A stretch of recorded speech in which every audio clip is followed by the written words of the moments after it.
Hey guys, in this video, I will show you how to delete your business profile on Justdial. All right, so let's begin with the video. To delete your business profile on Justdial, start by opening your browser and going to the official Justdial website. Once the page loads, sign into your account if you haven't already. After logging in, click on your profile picture, which is usually located at the top corner of the screen. From the drop-down menu, select the Help option. Inside the Help section, look for and click on Profile Deactivation. This is where Justdial provides the option to remove your account.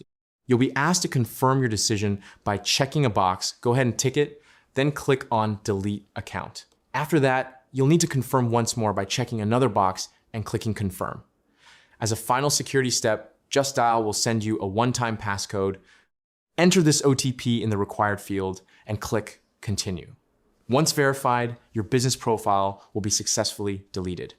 And that's it. So that's basically how you can delete your business profile on Justdial. So that's all for this video. See you in the next one. Thanks.